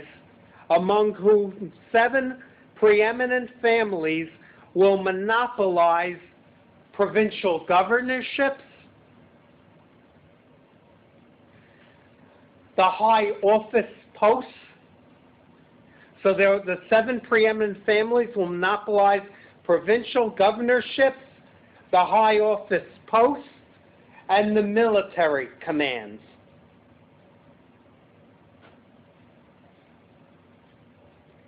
Now, before I go on, how much of what I've taught you tonight is new for you? I have an interest in knowing. Okay. Denise? You know? No. Oh, okay. Okay. Wanted to make sure. Okay. Good enough. You have to, first time for everything. Now, down to the ends of the 1st century BC, down to the ends of the 1st century BC, the Parthian Empire, down to the ends of the 1st century BC, the Parthian Empire will waver between rulers who wish to consolidate their authority. So down to the ends of the 1st century BC, the Parthian Empire will waver between rulers who wish to consolidate their authority and a nobility which was determined to prevent the emergence of a strong centralized monarchy. Sorry, can you just slow down just a little bit? I can do so. Okay. I did half of the beginning and then... That's okay. That's why I can repeat it for you, and will repeat it for you. So when people say, could you repeat that, do you hear me saying go to hell? No. Right, okay. So, down to the end of the 1st century BC, the Parthian Empire will waver between rulers who wish to consolidate their authority and a nobility which was determined to prevent the emergence of a strong centralized monarchy. All you have to think about, Erica, to make it simple, is a ruler trying to assert his authority and nobles that try to resist that. Okay. That's really what it is. Paul? I keep thinking of Ivan the Terrible and how he dealt with players. Ivan Grozny, yes. Yeah. The Pesh and what he did once the Turks set us loose. Oh, yeah, yeah. Of course, you know, I don't know if Ivan the Fourth Grozny is, I mean, you bring up an interesting example, but he's a psychopath. And, yeah, and, you know, I think in certain ways he does, I think, mark the epitome of the Dukes of Muscovy, the Grand Dukes of Muscovy. He was the grandson of Ivan III. And, you know, he did have, of course, a strategy behind his brutality against the Tatars and, you know, his siege of the city of Kazan. But, you know, there are certain differences, which I'll go over. But you have this uncanny penchant for making analogies, which I like. You know, yeah, and your beard is almost as good as mine. But Paul, I would make you ruler. I'd listen to you. We've had worse. Okay. Now, after the 1st century BC, the forces of consolidation will tend to be triumphant, meaning that you're going to have more powerful shahs. Okay. However, Parthian frontier regions were loosely governed. Parthian frontier regions were loosely governed, and that's true in general. That tends to be true of most empires. The further away an area is from the ruler, the more loosely governed it will be. Okay? You said the forces of consolidation will tend to be triumphant. They will prevail, Marcella. Okay? They will have dominance. Okay? Now, Parthian frontier regions were loosely governed, and you're going to see client kingdoms. They're not officially incorporated by the Parthians, but they're going to basically recognize Arsacids as having suzerainty over them. Think of these client kingdoms as tributary states.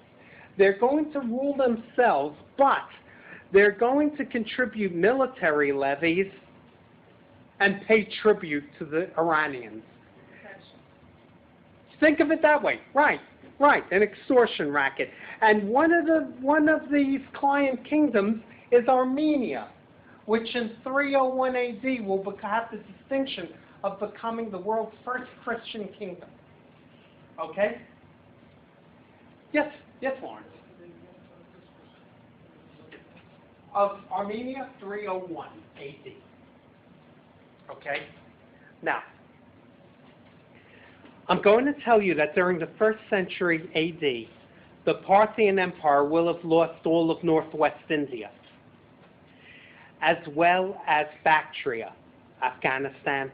So they'll lose all of northwest India as well as Bactria to a group of tribal warriors known as the Kushan. That would be northwest India, okay, which would be Pakistan, and Bactria, which would be Afghanistan. That would now fall under the suzerainty of the Kushans. In 198 AD, the emperor of Rome is Septimius Severus. 198 AD. Septimius Severus's Roman troops will take northern Mesopotamia. So the Roman troops of Septimius Severus will take northern Mesopotamia, with the result that the Parthian Empire contracts.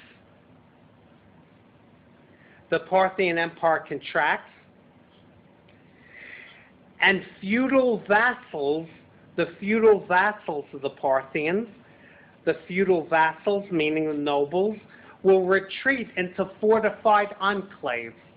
Fortified enclave, castle. Okay? Leaving the central government increasingly weak. Leaving the central government increasingly weak and unable to fend for itself. Now, the weakened empire could no longer provide protection. The weakened empire could no longer provide protection for trade caravans along the east-west Silk Road. And it's these trade caravans that helped enrich the Parthians. So if they can't provide protection for merchants, do you think merchants are going to want to make the trip? Being subject to robbers, being subject to attack without protection? The robbers know that they're traveling these roads. They know they have wealthy goods. That's the area they're going to hit if there's no protection. So, revenues decline for the Parthians, and you're going to see areas succumb to banditry. You're going to see a new preferred sea route from India to the Persian Gulf. You're going to see a new southern sea route from India to the Persian Gulf, which is now the preferred route. Of merchants from Rome to China. It's now the preferred route of merchants from Rome to China. Speak to me, Janice. A new sea route from India to the Persian Gulf. Okay? And, of course, China, Han Dynasty China, didn't have a knowledge of Rome. Rome didn't have much knowledge of China. They even got its location totally wrong. However, there was trade through intermediaries in the Silk Road. Now the intermediaries are going to come from India to the Persian Gulf on this side, the Mesopotamian side, and so this is a lively trade. The Parthians themselves will make use of Chinese silk, which the Romans will see when they unfurl their banners. And the Romans have a desire for this silk. And that's going to step up indirect trade between Rome and China. Do you know that Roman coins were found as far east as Okio in Vietnam? That's a very long distance trade. But guess what? The Parthians actually took some of that. But now that there's a sea route, money, they don't get the taxes or the toll money because the route changed and they're not in control of the sea route. They were in control of the land route. Now, what's going to happen is when Ardashir forges the Sassanid dynasty, and remember he's the founder of the Sassanid dynasty, always know the founder of a dynasty. When Ardashir forges the Sassanid dynasty, he is going to appeal to the Iranian warlords' thirst for glory and conquest. He is going to appeal to the Iranian warlords' thirst for glory and conquest. So from 224 on, from 224 on, Appeals to the Iranian warlords' thirst for glory and conquest. In other words, he's going to get a lot of troops rallied to his banner, and all of Iran will fall to Ardashir by the time of his death in 239. Before I talk to you about the Sassanids, I want to let you know basically how Ardashir deposed the Parthians in battle. The last of the Parthian monarchs is Achaemenid. You don't have to remember him, but I'll put it down there.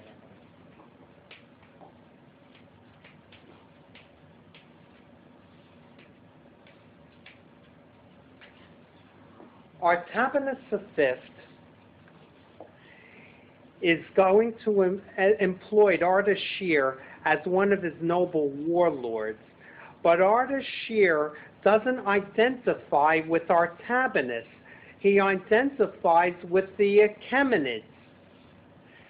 And he's basically going to refer to himself, Ardashir will refer to himself as the King of Kings or the Shah of Shahs. And he ties his new dynasty closely to the Zoroastrian faith. Why do you think he ties his dynasty closely to the Zoroastrian faith? David? I think because of its long roots in the region, but also because of the fact that it promotes like goodness and fighting evil, that I think it's a good message that as a ruler you kind of want your people to abide by. Very good and interesting answer. Alan, did you want to add to that?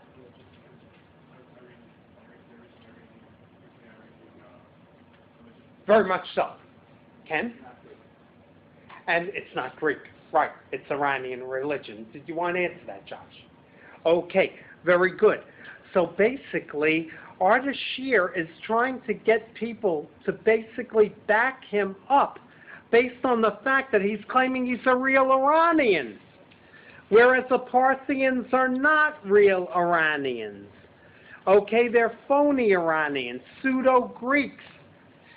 So basically, Ardashir is going to depose Artabanus V in battle in 224.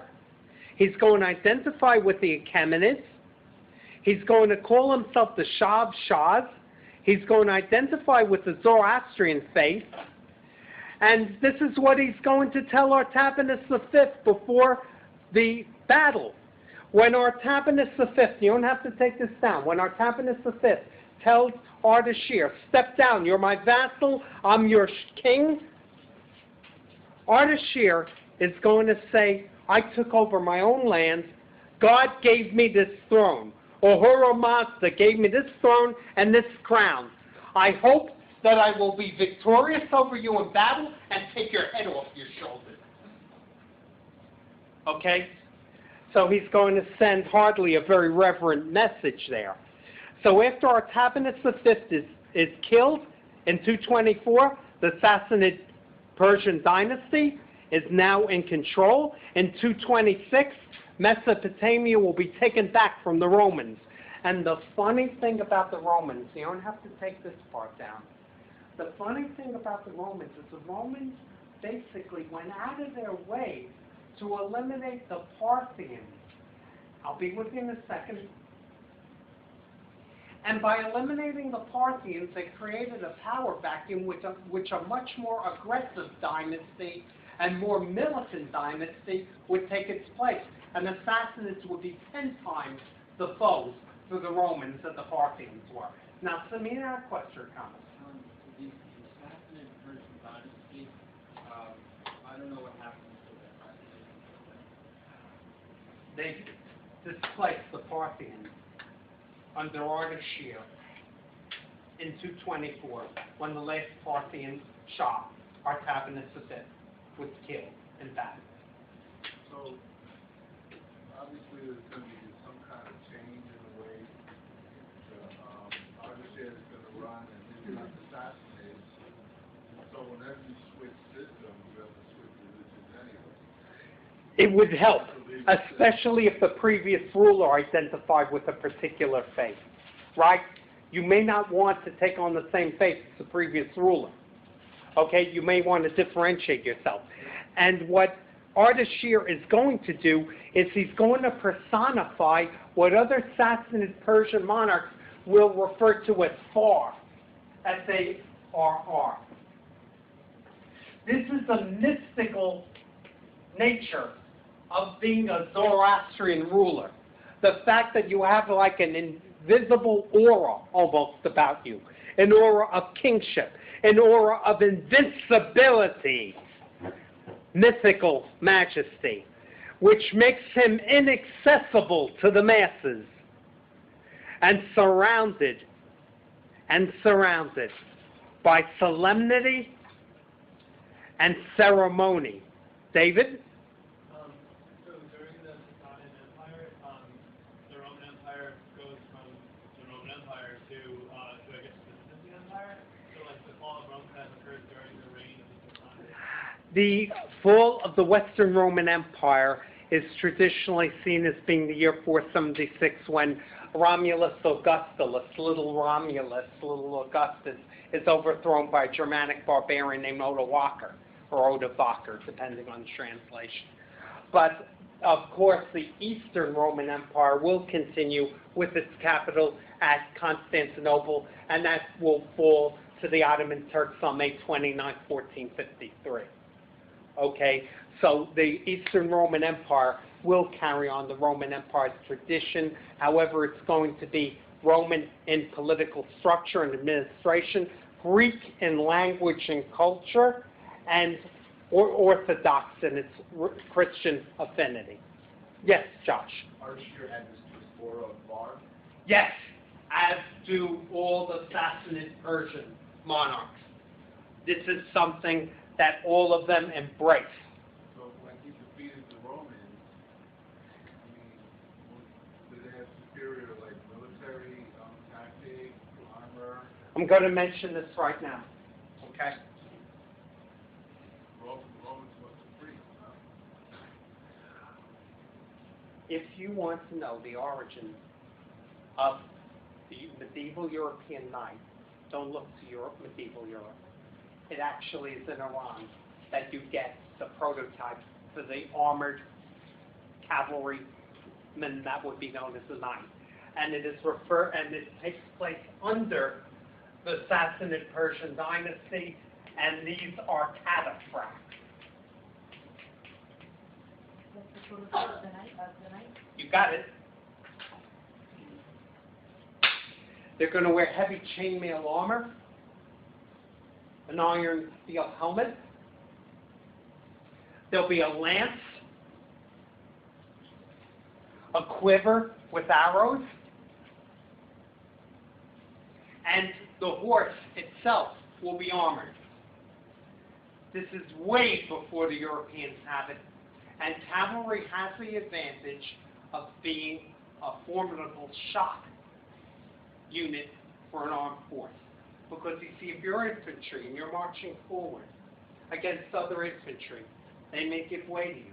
You may give way to them. You may crash each other and see which line pulls and which one doesn't as you hack away indiscriminately at heads and appendages. However, if I'm on a horse and I'm coming at full gallop over you, if you crash into me, you're looking up at the hoofs of my horse, and that's the last thing you see in this lifetime. Okay? So basically, this is a formidable cavalry force, and this is a fighting army, the Sassanid Persian army, that's going to give the Romans fits. And the Romans, traditionally speaking, have had problems with mounted archers and cavalry units. They relied on mass, not mobility. That's 100% correct.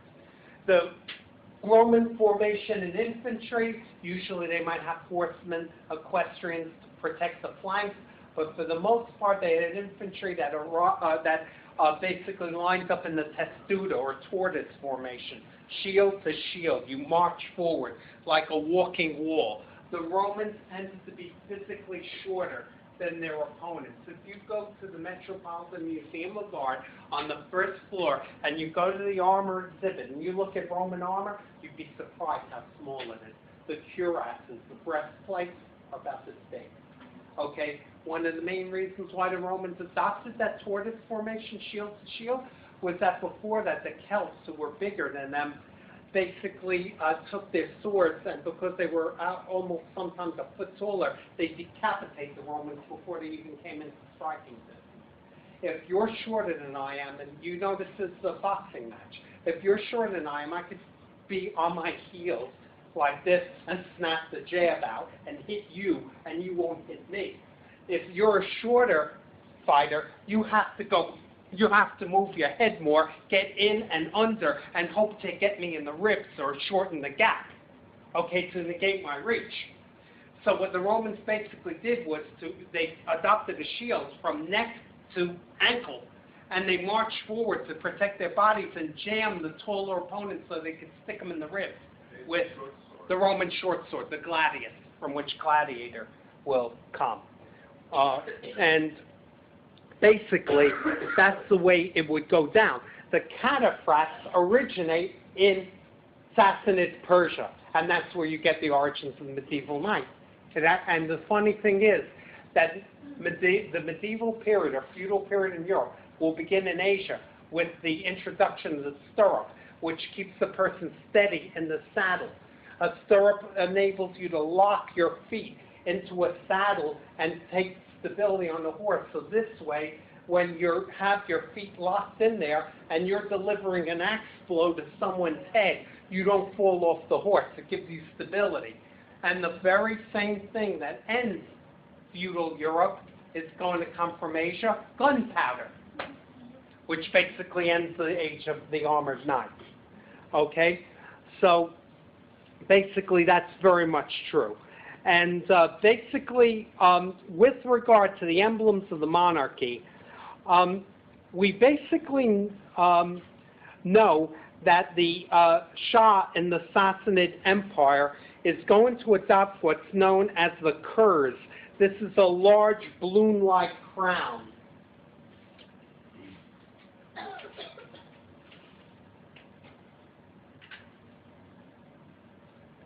The kurz is a large balloon-like crown, and because the Shah now identifies with Zoroastrianism, a holy fire will be lit in his name at the temple. And there will be a special Atash Baram in which a holy fire will be lit in the name of the ruler. What's that? Oh, the crown itself. It's actually silver. Yeah. And you can actually see it once again in the Metropolitan Museum of Art in the, I think it's, strangely enough, I don't think it's in the Islamic exhibit. I think it's in the Ancient Near Eastern exhibit for some reason. You'll see a curve. Yes? For the most part, they say like the swords of Iraq and Iran were even better than the samurai swords.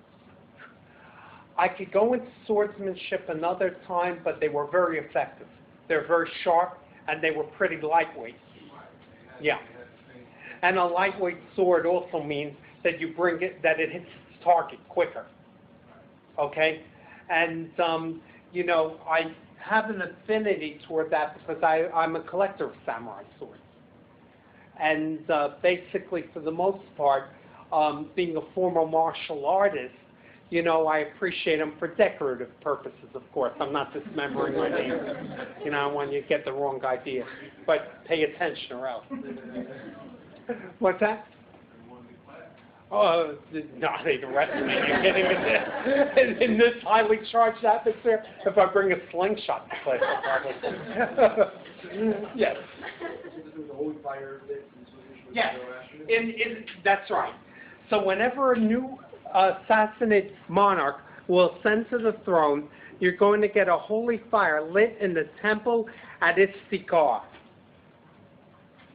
This is the city where you're going to have the ceremony.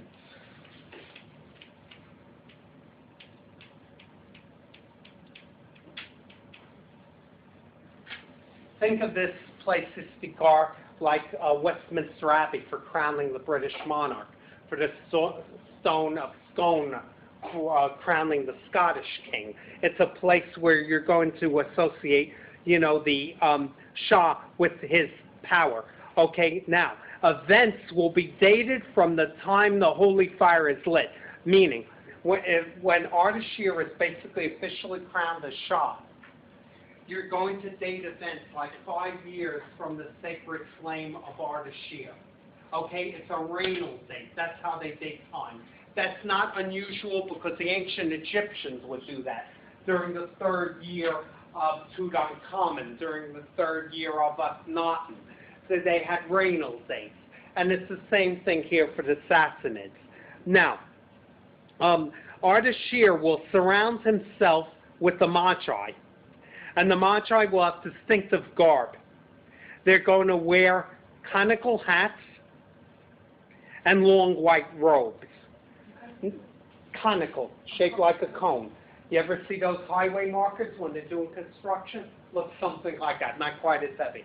Now listen, ladies and gentlemen, because I have a lot to cover, I'm going to do about another 5 to 10 minutes and then we're out of here.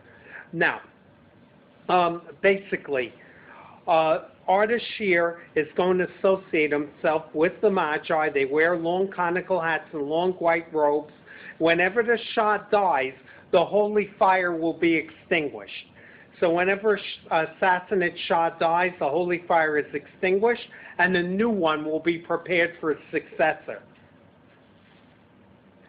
So a new one will be prepared for his successor.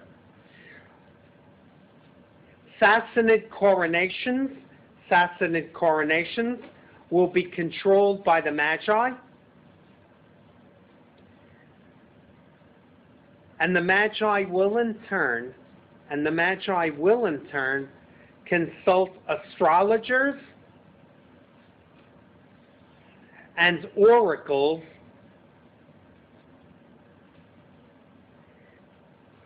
to determine the most auspicious time for lighting a new fire. So Sassanid coronations were controlled by the Magi, who will in turn consult astrologers and oracles to determine the most auspicious time for lighting a new fire.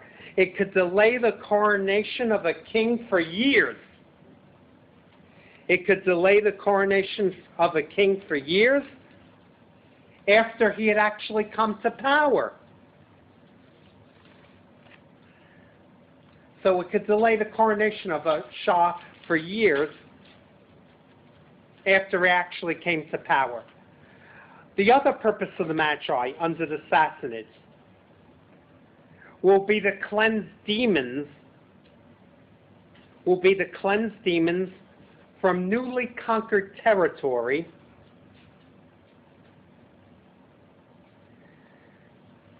as well as act as magistrates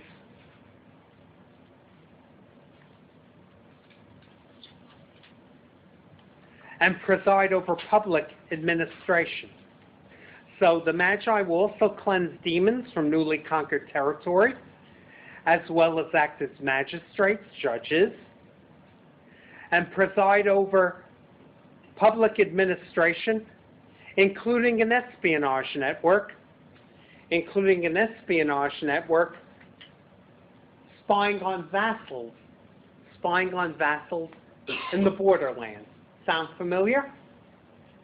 They basically took on the same functions they had under the Achaemenids. Now, strangely enough, or maybe not so strangely, whenever the Sassanids made foreign conquests, Zoroastrianism did not really spread.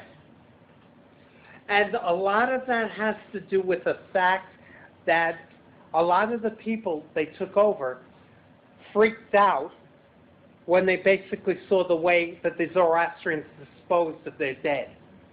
They didn't like the idea of the doxmas, remember the towers of silence. So while the Sassanid Persians were aggressive Zoroastrians, and they basically gave all the premier posts to Zoroastrians, and it's a state religion, basically you're going to get some people that are resistant to converting to it. So it's very much an Iranian thing. Now, the most important of the Magi during Ardashir's time,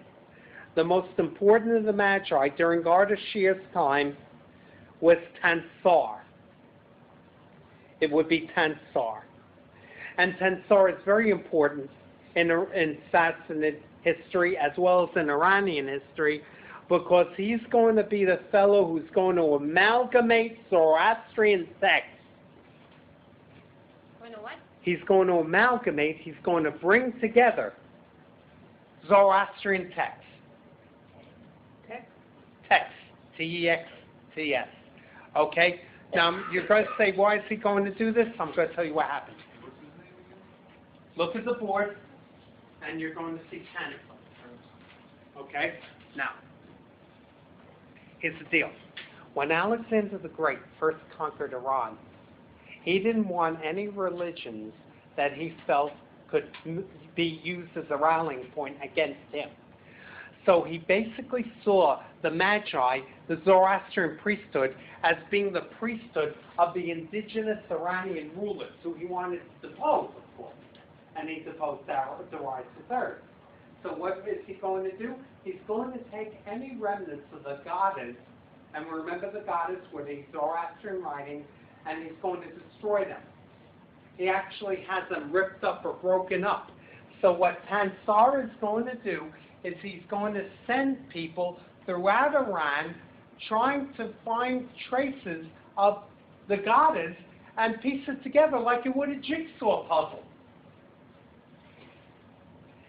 And when he thinks this has been fully completed, he's going to make the central written canon of the faith the Zend Avesta, which is on the board. The Zend Avesta is the holy book, if you will, the Zoroastrian Bible. And this is considered the definitive volume of Zoroastrian belief. Now, Tansar will be active in the administration of the empire. Tansar will be active in the administration of the empire by issuing proclamations with the authority of the Shah behind it. Tansar will be active in the administration of the empire by issuing proclamations with the authority of the Shah behind it. And I want to end tonight with a letter of Tansar, which I'll explain to you, and we'll talk about the rest of this stuff, plus the Muslim Arab conquest next week, and then I'm going to basically talk to you about your midterm. The letter of Tansar is Tansar's lecture about the four estates, meaning the four groups that make up the social order of the empire. So the letter of Tansar is, in effect, a lecture about the four estates or social groups of the empire. This excludes slaves. Slaves are not counted in one of the four estates. Okay? And these are your four estates. I'll go over them, and then we're gone. Okay? The first estate will be the Zoroastrian clergy. Strangely enough, this is going to include not only priests, but it's going to include judges. And remember, some of the Magi function as judges. Okay? Teachers. That shouldn't surprise you. Most of the first teachers were clerics, right? Okay? This also includes aesthetics. An aesthetic is going to be someone who disengages from civil life to pursue a strictly religious one. They won't function as priests, so to speak, but they'll basically study the Zend Avesta. They'll basically participate in the cleansing of the doxmas, and they'll engage in solely clerical life, but it's divorced from mainstream civil life. Like a monk. Very good analogy. Very good.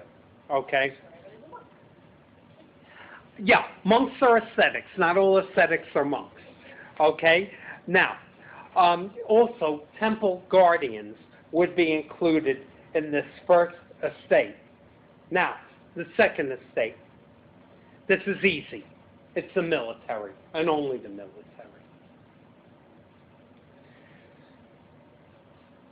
The third estate, not to be confused with the one in the French Revolution, totally different, ball of wax. The third estate were men of learning. And this, in particular, what this means is not teachers, it means poets. And we'll find out that Iran has a rich poetic tradition, and I'll probably read to you some Iranian poems later in the course. Okay, poets, physicians, astronomers, the world's best people, who of course are historians. I know you would, Paul. As accountants and administrative clerks. Accountants and administrative clerks. Now, the fourth estate, and this is the last of the four estates that will be described by Tansar. The fourth estate will be farmers, merchants,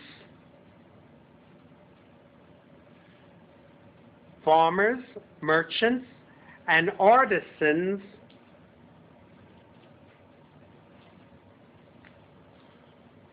and the king will preside over all of these estates.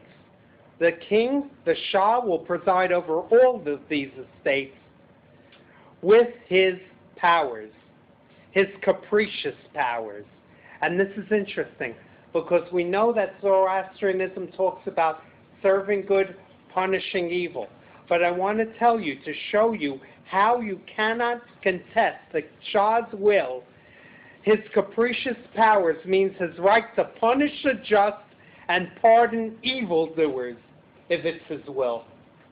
Okay? Okay, ladies and gentlemen, very good job. And I look forward to seeing you next week for more Iranian history. By now, you're on your way to becoming experts. David? Next week, we talk about it.